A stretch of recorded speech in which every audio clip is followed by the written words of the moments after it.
ನಾವು ಆಕ್ಚುಲಿ ಶಿವಲಿಂಗೇಗೌಡರ ಭಾಷಣ ಕೇಳಬೇಕು ಅಂತಾನೆ ಇಲ್ಲಿ ಕುಂತಿರೋದು ನಾವು, ಇಲ್ಲಾಂದ್ರೆ ಹೊರಗಡೆ ಹೋಗ್ತಾ ಇದ್ವಿ. ಆದ್ರೆ ಇವತ್ತು ನೋಡಿದಾಗ ಇಲ್ಲಿ ಕೇಂದ್ರ ಸರ್ಕಾರದ ಬಜೆಟ್ ಸ್ಟೇಟ್ ಕನ್ಫ್ಯೂಷನ್ ಆಗ್ಬಿಟ್ಟೈತೆ. ಇಲ್ಲ ನಿಮ್ಗೆ ಹಂಗ ಆಗತ್ತೆ ನೀವು ರೆಕಾರ್ಡ್ ಹೋಗ್ಲಿ ಅಂತ ಮಾತಾಡೋದು ಬೇಡಣ, ಎಷ್ಟು ಕಡಿಮೆ ಎಷ್ಟು ಪ್ರಭಾವವಾಗಿ ಮಾತಾಡ್ರಿ ಅನ್ನೋದು ಮಾತಾಡಿ, ಅಷ್ಟು ಪಾಯಿಂಟ್ ಟು ಪಾಯಿಂಟ್ ಮಾತಾಡಲ್ಲ. ನಾವು ಅಷ್ಟು 10 ನಿಮಿಷನೇ ಚೆನ್ನಾಗಿ ಮಾತಾಡ್ತೀರಿ. ಎಷ್ಟು ಮಾತಾಡಿದ್ರಲ್ಲಿ ಎಷ್ಟು ನೀವು ಟೀಕೆ ಮಾಡಬಹುದು, ಸರ್ಕಾರನ ಸಮರ್ಥನೆ ಮಾಡಬಹುದು, ಅಷ್ಟು ಮಾಡಿದ್ರೆ ನಮಗೂ ಸ್ವಲ್ಪ ಅರ್ಥ ಇಲ್ಲ. ತರ ಆದ್ರೆ ಶಿವಲಿಂಗೇಗೌಡರು 2 ಅವರ್ ಮಾತಾಡಿದ್ರು, ಅಧ್ಯಕ್ಷ ಹೇಳಿದ್ರು ಕುತ್ಕೊಂಡಿಲ್ಲ, ಮಾತಾಡ್ಲಿ ಒಂದು ಅರ್ಧ ಗಂಟೆ ಕೇಳಕ್ಕೆ ಕುಂತಿರೋದು. ಈಗ ನಾನು ಹೇಳದ್ ಕೇಳ್ರಿ, ಯಾಕಂದ್ರೆ ನೀವು ಇಲ್ಲಿದ್ದಾಗೂ ಚೆನ್ನಾಗಿ ಮಾತಾಡ್ತಾ ಇದ್ರಿ, ಅಲ್ಲೋದಾಗ ಸ್ವಲ್ಪ ಬದಲಾವಣೆ ನಿಮ್ಗೆ ಗೊತ್ತು. ವಿಶ್ವನಾಥ್ ಅವರೇ, ಅಧ್ಯಕ್ಷರೇ ಅಲ್ಲ ಬದಲಾವಣೆ ಆಗಬಾರ್ದು. ಒಂದ್ ನಿಮಿಷ ಬದಲಾವಣೆ ಸೈಲೆಂಟ್ ಆದ್ರು. ಒಂದೇ ನಿಮಿಷ ನೋಡಿ, ಒಂದೇ ನಿಮಿಷ ನಾನು ನಿಮ್ ಸಹಾಯಕ್ಕೆ ಬರ್ತೀನಿ. ನೀವು ಅಲ್ಲಿ ಕೂತಾಗ ನನಗೆ ಈಗಲೂ ಕಣ್ಣಿಗೆ ಕಟ್ಟಿರೋದು, ಅವ್ರ ಅಬ್ಕಾರಿ ರೇಟ್ ಅನ್ನ ಜಾಸ್ತಿ ಮಾಡಿದ್ರಿಂದ ಹೇಗೆ ದುಷ್ಪರಿಣಾಮ ಆಗಿದೆ ಅನ್ನೋದನ್ನ ಬಹಳ ಚೆನ್ನಾಗಿ ಎಕ್ಸ್ಪ್ಲೇನ್ ಮಾಡಿದ್ರಿ. ಅಲ್ಲಿ ಕೂತ ಕರ್ನಾಟಕದ ಜನ ನೋಡಿದ್ರು. ಅಬ್ಕಾರಿ ರೇಟ್ ಜಾಸ್ತಿ ಮಾಡಿದ್ರಿಂದ ನಿಮ್ ಸರ್ಕಾರಕ್ಕೆ ಆದಾಯ ಬರ್ಬೋದು, ಆದ್ರೆ ಜನಜೀವನ ಹೆಂಗಾಗತ್ತೆ ಅನ್ನೋದನ್ನ ಬಹಳ ಚೆನ್ನಾಗಿ ಹೇಳಿದ್ರು. ಅಬ್ಕಾರಿಯಿಂದ ರೇಟ್ ಜಾಸ್ತಿ ಆಗಿದ್ರಿಂದ ಹೆಂಗಾಗತ್ತೆ ಅಂತ ಸ್ವಲ್ಪ ರಿಪೀಟ್ ಮಾಡಿ ನೋಡೋಣ. ನಾನು ಕೇಂದ್ರ ಸರ್ಕಾರ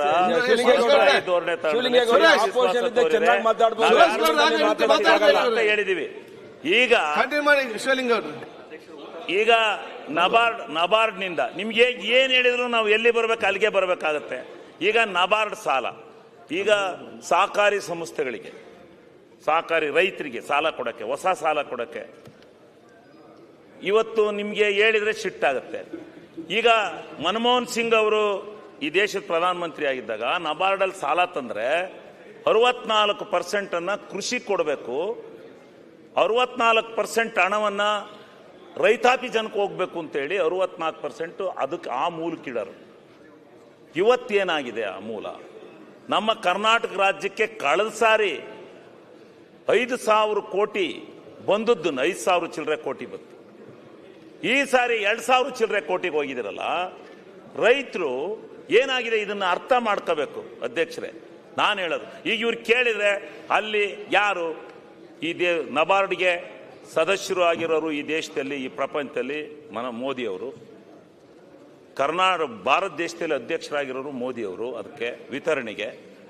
ಆಮೇಲೆ ಇಲ್ಲಿ ನಮಗೆ ಸಾಲ ವಿತರಣೆ ಮಾಡೋರು ಮೋದಿಯವರು.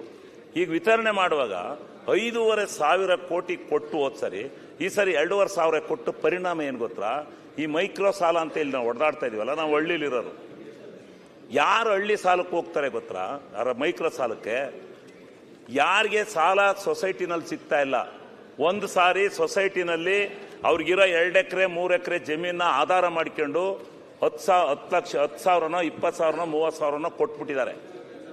ಈಗ ಅವ್ರಿಗೆ ಇನ್ನೇನು ಆಧಾರ ಇಡಕ್ಕಿಲ್ಲ. ಆಧಾರ ಇಡಕ್ಕೆ ಏನೂ ಇಲ್ಲದೆ ಇರೋದ್ರಿಂದ ಅವ್ರೇನ್ ಮಾಡ್ತಾರೆ, ಅವರೆಲ್ಲ ಮೈಕ್ರೋ ಸಾಲಕ್ಕೆ ಹೋಗ್ತಾರೆ. ಮೈಕ್ರೋ ಸಾಲಕ್ಕೆ ಇಲ್ಲಿ ಸರ್ಕಾರದಿಂದ ಸೆಂಟ್ರಲ್ ಗವರ್ನಮೆಂಟ್ನಿಂದ ಹೆಚ್ಚಿನ ಪ್ರಮಾಣದಲ್ಲಿ ಕೃಷಿ ಸಾಲ ಕೊಟ್ರೆ ಕರ್ನಾಟಕ ಸರ್ಕಾರ ಬಡ್ಡಿನ ಒದಗಿಸುತ್ತೆ. ಬಡ್ಡಿನ ಫ್ರೀ ಆಗಿ ಬಡ್ಡಿನ ಸರ್ಕಾರ ಕೊಡುತ್ತೆ. ಆವಾಗ ರೈತ ಸಂಕಷ್ಟದಿಂದ ಪಾರಾಗಿ ಅವನು ಬದುಕಲಿಕ್ಕೆ ಕಾರಣ ಆಗುತ್ತೆ. ಇವತ್ತು ಅವನ ಹತ್ರ ಇರೋಂಥ ಜಮೀನನ್ನ ತಗೊಂಡೋಗಿ ಕೊಟ್ಟು 20,000 ಇವ್ರು ಕೊಟ್ಟಿರೋದೆಷ್ಟು ಸಹಕಾರ ಸಂಘದಲ್ಲಿಂದ 20,000 30,000 ಕೊಟ್ಟಿದ್ದಾರೆ. ಇವತ್ತು ಅವ್ರ ಬೇಡಿಕೆ ಎಷ್ಟು? ಈ ಮಕ್ಕಳನ್ನ ಓದಿಸ್ಬೇಕು, ಅವ್ರಿಗೆ ಡೊನೇಷನ್ ಕಟ್ಟಬೇಕು. ತಕ್ಷಣ ಯಾವುದಾದ್ರೂ ಸಂಕಷ್ಟ ಬಂದರೆ ಸಿಗುವಂತಾರೆ ಮೈಕ್ರೋ ಫೈನಾನ್ಸ್. ನಾನು ಕಮರ್ಷಿಯಲ್ ಬ್ಯಾಂಕ್ನವರು ಸಿಬಿಲ್ ಸ್ಕೋರ್ ಕೇಳ್ತಾರೆ, ಅವ್ರು ಯಾರು ಬಡವ್ರನ್ನ ಹತ್ರ ಕೊಡಕ್ಕಲ್ಲ ಬ್ಯಾಂಕಿಗೆ.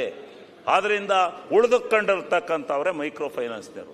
ಮೈಕ್ರೋ ಫೈನಾನ್ಸ್ನವ್ರ ಹತ್ರಕ್ಕೆ ಹೋಗಿ ಬೀಳ್ಬೇಕಾದ್ರೆ ಇವತ್ತು ಸಹಕಾರಿ ಸಂಘಗಳ ಮುಖಾಂತರ ರೈತರಿಗೆ ಹೆಚ್ಚುವರಿ ಸಾಲವನ್ನು ಕೊಡಬೇಕು. ಹಿಂದೇನು ಹೇಳಿದ್ರು, 5 ಲಕ್ಷ ರೂಪಾಯಿವರೆಗೆ ರೈತರಿಗೆ ಸಾಲ ಕೊಡಬೇಕು ಅಂತಕ್ಕಂಥ ಭಾವನೆ ಹೇಳಿದ್ರಲ್ಲ, ಏನಾಯ್ತು? ಅದು ಏನಾಯ್ತು? ಆ ಸಿದ್ಧಾಂತ ಏನಾಯ್ತು?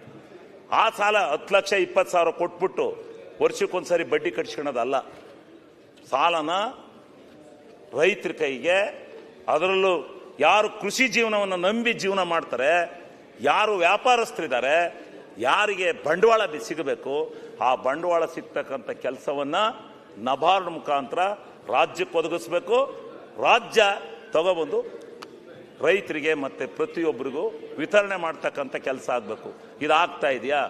ಇದನ್ನ ಹೇಳಿದ್ರು ತಪ್ಪು ಅಂದ್ರೆ ಅಲ್ಲಿ ಹೋದ್ರು ಮುಖ್ಯಮಂತ್ರಿಗಳು ಕೇಳಿ ಬಂದ್ರು, ಮುಂದುವರಿಸಿ. ಅದನ್ನ ಕೊಡ್ಲೇ ಇಲ್ಲ. ಆದ್ರಿಂದ ಇದನ್ನ ಹೇಳಿದ್ರೆ ತಪ್ಪು ಅಂದ್ರೆ ನಾವ್ ಏನ್ ಮಾಡೋಣ ಅಧ್ಯಕ್ಷರೇ?